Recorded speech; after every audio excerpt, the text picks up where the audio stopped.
Welcome in this channel. Today we are taking Rutherford and Soddy law for radioactive decay.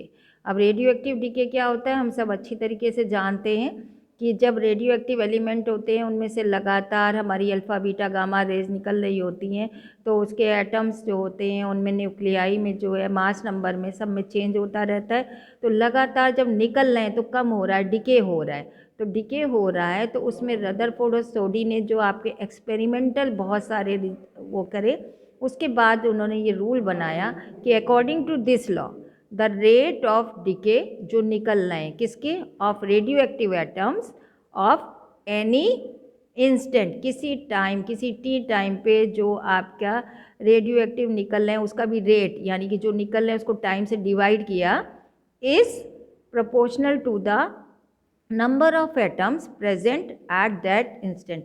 उसी समय पे जितने उसमें प्रेजेंट एटम हैं वो उसके डायरेक्टली प्रोपोर्शनल है। किसके डायरेक्टली प्रोपोर्शनल है? जो कि डिके हो रहा है उसका रेट लेने पे उसी समय क्या है।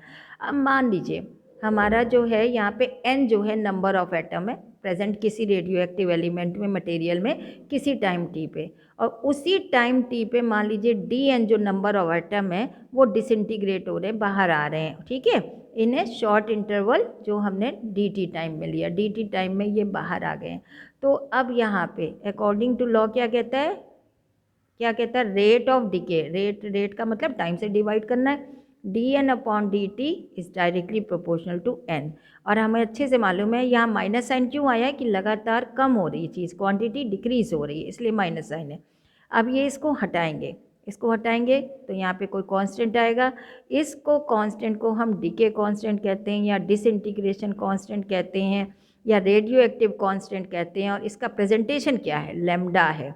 ओके, तो लैम्डा से इसको रिप्रेजेंट कर रहे हैं। तो minus d upon d t is equal to lambda d t. अब इसको पूरा उन्होंने सॉल्व करने के लिए क्या किया? दोनों तरफ इंटीग्रेट कर दिया। हमें मालूम है इंटीग्रेशन जब हम करते हैं तो 1/x इंटीग्रेशन ऑफ 1/x का dx के रिस्पेक्ट में, तो इंटीग्रेशन होता है log बेस ई एक्स। तो इसकी जगह इंटीग्रेशन में आ गया x की जगह n है, log बेस ई एन, और यहाँ लैम्डा टी, और सिर्फ dx का इंटीग्रेशन वो होता है x। तो यहाँ पे लैम्डा टी, और जब भी इंटीग्रेट करते हैं और यहाँ पे लिमिट नहीं दी होती है तो हमें कुछ कांस्टेंट लगाना होता है, ये हमने कांस्टेंट लगाया। इस कांस्टेंट की वैल्यू निकालने के लिए हम क्या करेंगे? Initially t is equal to zero, t is equal to zero पे मतलब मान लीजिए उस समय कोई भी उसमें से निकलना नहीं शुरू हुआ, तो उस समय तो मैक्सिमम रहे होंगे, तो मैक्सिमम मतलब काफ़ी सारे रहे होंगे, वो n तो नहीं होंगे। तो मान लीजिए जब t इजिकल टू जीरो है तो n इजिकल टू हमने n जीरो मान लिया। बिगनिंग में स्टार्टिंग में टोटल एटम जो थे वो n is equal to n zero थे, t इजिकल टू जीरो पे। अब कॉन्स्टेंट ऑफ इंटीग्रेशन निकालने के लिए ये मैथ्स का पार्ट है, इसलिए तो यहाँ पे n की जगह n जीरो रखेंगे और यहाँ पे t की जगह जीरो रखेंगे तो ये टर्म ख़त्म हो जाएगी। तो हमारे पास ये आएगा log base e N zero C. इस तरीके से हम कांस्टेंट ऑफ इंटीग्रेशन निकालेंगे। और फिर c जो हमारी इस इक्वेशन में आया था यहाँ पे, इस c की जगह हमने जो ये वैल्यू निकाली है log ई एन ज़ीरो, इसको रख देंगे। अब ये log वाली टर्म्स एक तरफ कर दी, log e n upon n zero minus lambda T.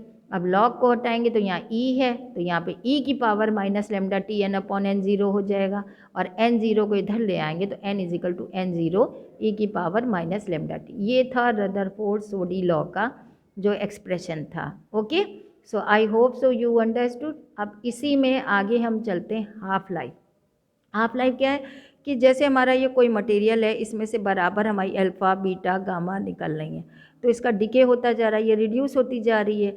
तो कितने टाइम में ये इसकी जस्ट हाफ रह जाएगी, जितनी भी क्वांटिटी थी उसकी जस्ट हाफ हो जाएगी, वो उसका हाफ लाइफ पीरियड कहलाता है, हाफ लाइफ टाइम कहलाती है। अब फिर इसके बाद ये जस्ट हाफ हुई, अब ये आधी बची, अब इसके बाद फिर जैसे ये जस्ट हाफ हो जाएगी यानी 1/4 रह जाएगी, तो ये देखोगे ये उतना ही टाइम लेगा जितना इसमें टाइम लिया था। तो हर बार क्वांटिटी जब भी जस्ट हाफ होगी तो उसके में उतना ही टाइम लगता है, जिसको हम हाफ लाइफ टाइम कहते हैं। अब चलिए पढ़ते हैं। The time period in which the mass of radioactive substance और the number of atoms is reduced to half, its initial value is called the half life of that substance. Okay, तो अब यहाँ पे हमें निकालने के लिए हमें क्या करना पड़ेगा, यहाँ पे मान लीजिए हम कैपिटल टी से रिप्रेजेंट कर रहे हैं जब ये हाफ हो जाती है, तो n इजिकल टू जो है n0/2 रखते हैं और t की जगह कैपिटल T रखते हैं। ओके, e की power minus lambda capital T, ये ध्यान दिएगा कैपिटल T है। ओके, अब इसको क्या करेंगे, n0 तो कट गया, 1/2 इजिकल टू ई की पावर माइनस लेमडा टी। अब जरा इसको रेसिप्रोकल ले दें तो 2 इजिकल टू ई की पावर लेमडा टी हो जाएगा। ठीक है, अगर हम इसे लॉग की फॉर्म में लिखेंगे तो क्या होगा, lambda t log base e/2 sorry, तो t is equal to log base e/2/λ, और इसकी वैल्यू हम जानते हैं 0.693 होती है। तो अगर हमें उस मटेरियल का डिके कांस्टेंट मालूम हो या डिसइंटीग्रेशन कांस्टेंट मालूम हो तो हम हाफ लाइफ टाइम पीरियड बहुत आसानी से निकाल सकते हैं। एक और फार्मूला जो बहुत न्यूमेरिकलों में यूज़ होगा, n इजिकल टू n0 1/2 की पावर स्मॉल n, यहाँ स्मॉल n जरा देखना sorry, small n is what, जिस टाइम पे हमको निकालना है, और ये half life period. Okay, so in this way we can find, I hope so you understood, thank you.